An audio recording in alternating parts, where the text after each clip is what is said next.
A planned vote that would create a new alcohol czar position in Wisconsin is canceled today after opposition from many, including an area brewer, at yesterday's public hearing in Madison.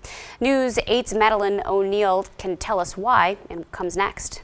Lisa, earlier this week, Republican Senate Majority Leader Scott Fitzgerald introduced the bill, which would have created an Office of Alcohol Beverages Enforcement Director in charge of state laws regarding production, distribution, and sale of all types of alcohol in Wisconsin. Now, with the vote canceled, those from Pearl Street Brewery in La Crosse say it's a step in the right direction, but hope the conversation continues.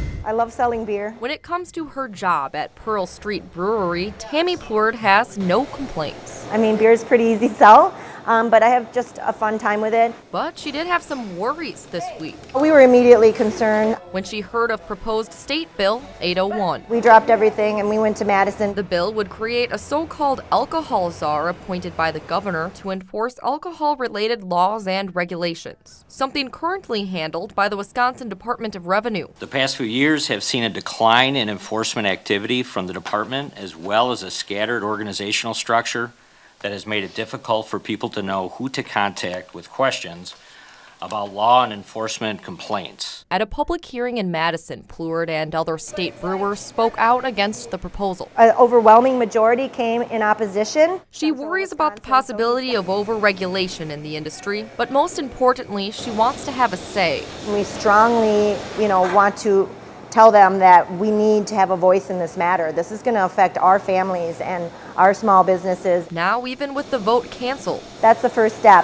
Pleward says legislators do need to make changes in Chapter 125, which regulates state liquor laws, That's another step, and that's what we've been hammering for years. including on issues surrounding retail licensing and distribution rights. Let's get some reform.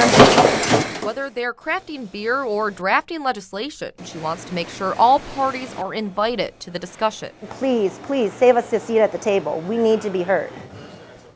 State Senator Dan Feehan from Fond du Lac was the one who canceled the committee vote today and put out a statement saying many of the state alcohol laws are outdated and do need to be changed. What happens next? Well, Senator Feehan is calling for a legislative study committee to broadly study alcohol laws and is inviting those involved in the alcohol industry to help with that. All right. Thank you so much, Madeline. You're welcome.